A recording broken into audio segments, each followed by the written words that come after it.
নমস্কার বন্ধুরা, রান্নার রেসিপির নতুন পর্বে সবাইকে স্বাগত। আজকে আমি গাজর আর সুজি দিয়ে বিকালের টিফিনও বলতে পারেন, আবার মিষ্টির রেসিপিও বলতে পারেন, সেটা আপনাদের সঙ্গে শেয়ার করছি। এখানে নিয়ে নিয়েছি 1 কাপ সুজি আর 2টো গাজর খোসা ছাড়িয়ে জল দিয়ে ধুয়ে পরিষ্কার করে এই প্লেটের মধ্যে রেখে দিয়েছি। এবার আমি এই গাজর দুটোকে গ্রেট করে নেব। একদম ছোট যে গ্রেটার হয় সেই গ্রেটার দিয়ে আমি গ্রেট করে নিচ্ছি, তাহলে গাজরটা একদম মিহিভাবে গ্রেট হবে। আপনারা চাইলে একটু বড় পাশা গ্রেটার দিয়েও গ্রেট করতে পারেন, কিন্তু এই ছোট পাশা গ্রেটার দিয়ে গ্রেট করলে এই রেসিপিটা তৈরি করতে বেশি সুবিধা হবে। আমি যতটা সুজি নিয়েছি তার জন্য কিন্তু এই 2টো গাজরই যথেষ্ট। গাজরটাকে আমার গ্রেট করে নেওয়া হয়ে গেছে। এবার একটা ফ্রাই প্যান বসিয়ে দিলাম। এই ফ্রাই প্যানের মধ্যে আমি তেল বা ঘি কোনো কিছু না দিয়েই 1 কাপ সুজি এর মধ্যে দিয়ে দিলাম।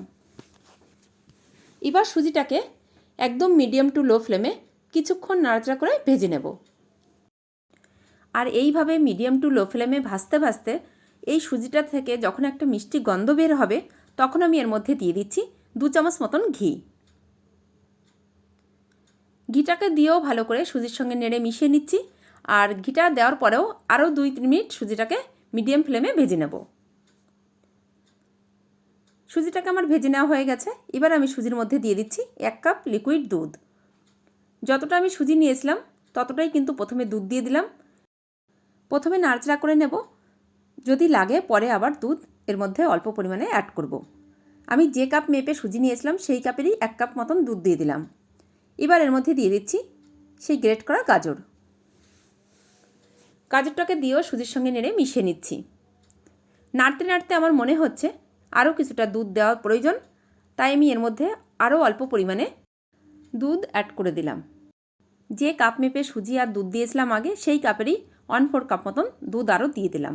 দিয়ে ভালো করে সুজি আর গাজরের সঙ্গে মিশিয়ে নিচ্ছি।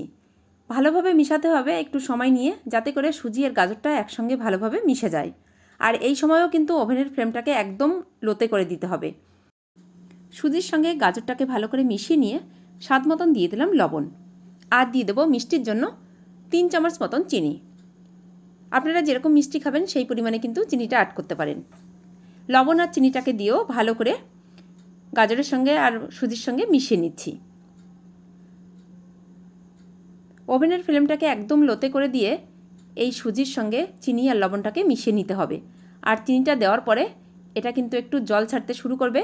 আর এই জলটাকে কিন্তু কমানোর জন্য বা এর বাইন্ডিংটা ভালো করার জন্য এর মধ্যে দিয়ে দিচ্ছি 2 চামচ মতন চালের গুঁড়ো। এবার চালের গুঁড়োটাও ভালো করে গাজর আর সুজির সঙ্গে মিশিয়ে নিলাম। আর এইভাবে নাড়তে নাড়তে যখন দেখবেন এই প্যান থেকে ছেড়ে আসছে, তখন বুঝতে পারবেন ডোটা একদম রেডি হয়ে গেছে।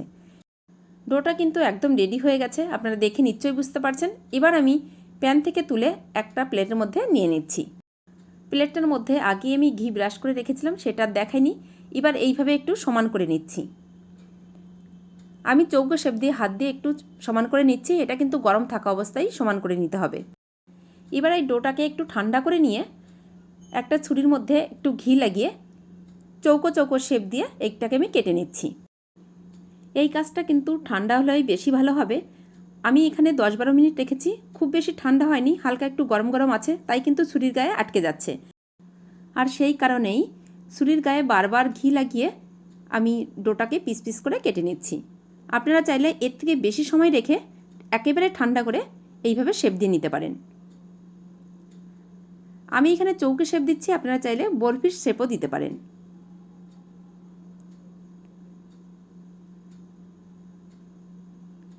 এই ডোটা থেকে পিস করে আমি কেটে নিলাম।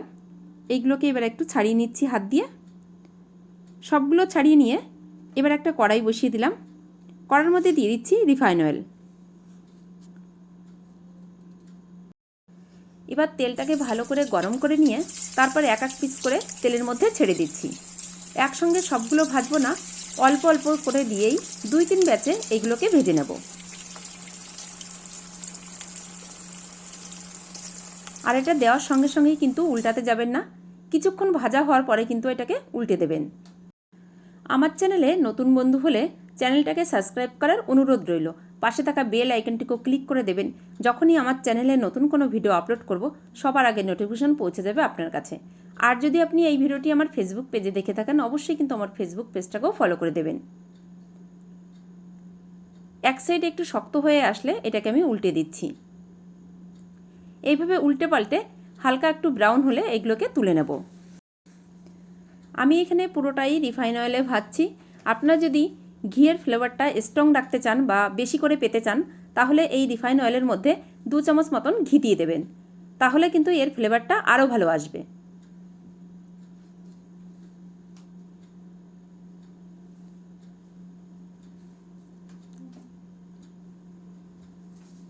এইভাবে উল্টে পাল্টে হালকা একটু রং ধরে গেলে এইগুলোকে আমি নামিয়ে নেব। এই ব্যাস কিন্তু ভেজে নেওয়া হয়ে গেছে, এই ব্যাসটাকে আমি নামিয়ে নিচ্ছি।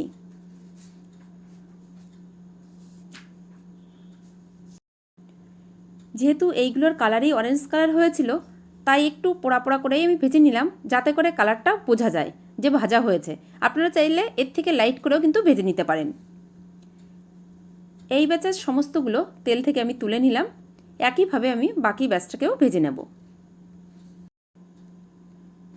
বাকিগুলোও তেলের মধ্যে দিয়ে দিচ্ছি। এগুলোকেও আমি একটু খয়েরি কালার করে ভেজে তুলে নেব। সবগুলো কিন্তু আমার ভেজে নেওয়া হয়ে গেছে। এবার আমি তুলে নিচ্ছি, তুলে একটা প্লেটের মধ্যে সাজিয়ে নিচ্ছি। একবার হলেও আপনারা এইভাবে ট্রাই করতে পারেন, আশা করি আপনাদের সকলের খুব ভালো লাগবে। বাচ্চা বড় সকলেই কিন্তু খুব পছন্দ করবে। এইভাবে একবার হলেও ট্রাই করে দেখতে পারেন। আজ তাহলে এই পর্যন্তই। অন্য কোনো দিন ফিরে আসবো অন্য কোনো রেসিপি নিয়ে। ভালো থাকবেন, সুস্থ থাকবেন, আর অবশ্যই আমার চ্যানেলের সঙ্গে থাকবেন চ্যানেলটিকে সাবস্ক্রাইব করে। প্রথম থেকে শেষ পর্যন্ত আমার এই সুজি গাজরের টিফিনের রেসিপিটা বা মিষ্টির রেসিপিটা দেখার জন্য আপনাদের সকলকে অনেক অনেক ধন্যবাদ।